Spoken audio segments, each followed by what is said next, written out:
Live. I'm back. Greetings and salutations from the Eureka Stockade in Ballarat. That's right, I'm still wandering around playing tourist. But tourist with a motivation. I've wanted to come here for quite a while. For those of you that are not familiar with the history of Ballarat and the Eureka Stockade in particular, it's a spot where the people, well, they stood up to the government.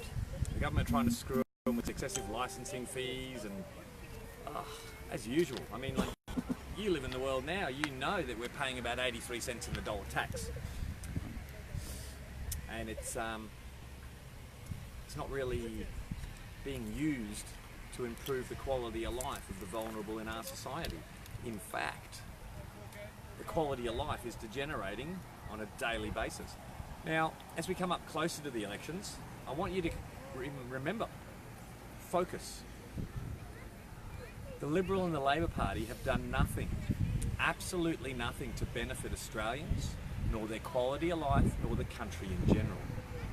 When you see people talking about, oh, you can't hire independents to put in Parliament, nothing will happen, it'll be all a mess. Well, when you think about the only thing that Parliament it's basically achieved in the last 60, 70 years has been to the detriment of the Australian people and their quality of life, maybe we don't want anything achieved, because the only thing that seems to get achieved is things that hurt us. Maybe a little bit of time of sorting out what's right. Maybe a little bit of time focusing on what are the real priorities for our society. Not these very fast trains. Jesus, we've got a government that can't even run a bloody train service now, and they want to offer us a new train for our election. Holy cow. How about you concentrate on getting the trains that are here now running on time? How about you start making it so that a peak hour train is not akin to getting on something off to Auschwitz? I'm quite sure people in the cattle cars were more comfortable than people on a V-line of an afternoon. Ask anyone that's travelled on a V-line of an afternoon. Well, the good thing is you can't really get sexually assaulted or groped because people can't move enough to grope you. Jammed together. You ever seen those things with the Japanese trains where they're pushing everyone in? Well, it's kind of like that in the afternoons in Melbourne, trying to get out of the city, except there's no one there to push you in. So, you know, don't take the promise of a very fast train as an inducement to vote for a political party. Don't take any inducement to vote for one of the two Labor or Liberal entities, because you know they're both doorways to a portal that leads to a corporate dominance of our country. They asset strip us. They make us work so they can spend. They're getting fat, sitting there laughing over expensive meals and lovely bottles of wine, while we've got people on the streets sleeping rough, going to bed hungry, children that are going to school without breakfast because there's not enough money.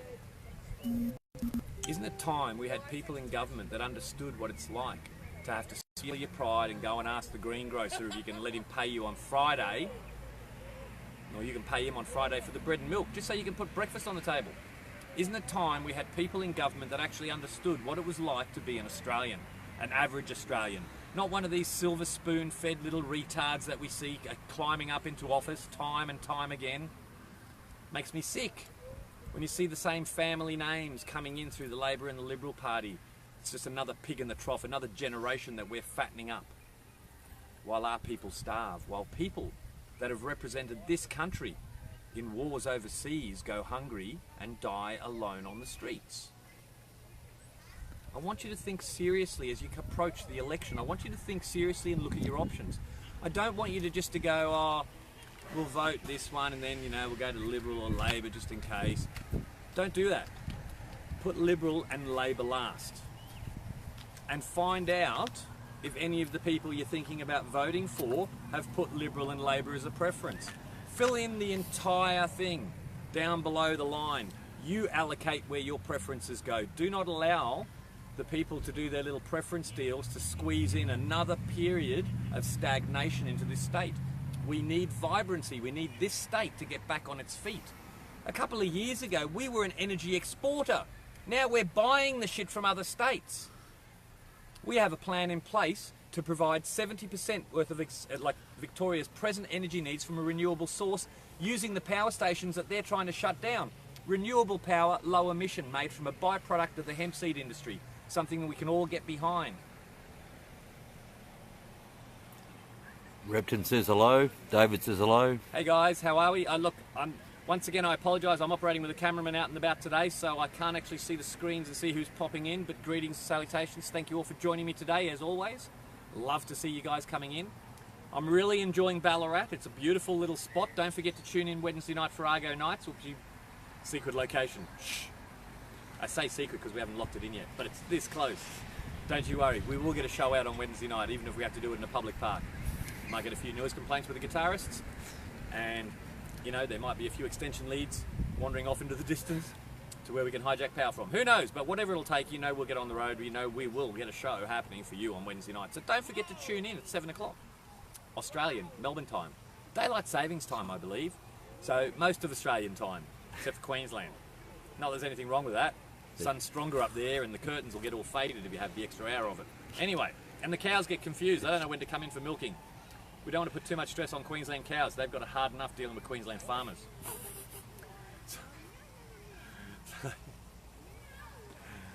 I don't know, look, I'm becoming very focused on the election this year because I think it's, I think Wentworth was a big indicator to all of you people out there that Liberal and Labor are not the only choices on the table, and there's no such thing as a safe seat. Just because you're in a safe Liberal seat or a safe Labor seat does not mean that's how you have to vote. It's time there was no such thing as a safe Liberal or Labor seat. It's time we had representatives in Parliament. Seriously, gather a dozen people together, all stand, absorb all the preferences, and we'll end Liberal and Labor overnight. One election and we'll see bye-bye. Then we can declare them criminal organisations, seize their assets and put the money back where it belongs, in the Australian coffers from whence they've stolen it. We can prosecute them, we can jail them. What the hell, we'll put them up against the wall and shoot them. Lawfully, of course.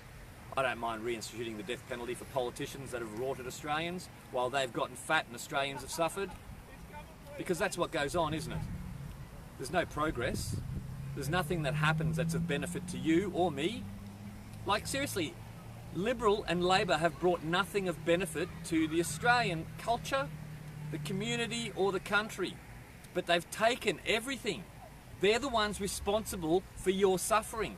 Talking about suffering, what about the 250,000 people suffering from epilepsy across this country needlessly? And I say needlessly because if you erase a couple of pieces of words from a piece of paper that says cannabis prohibition and you allow cannabis to be made available, those 250,000 people will immediately receive treatment.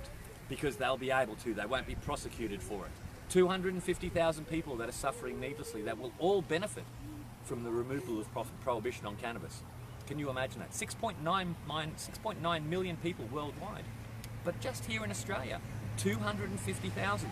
And they're not old people. People don't live to a ripe old age when they have epilepsy. No, they're young, they're vulnerable, and they're being harmed because your government, that's right, your government isn't doing its job.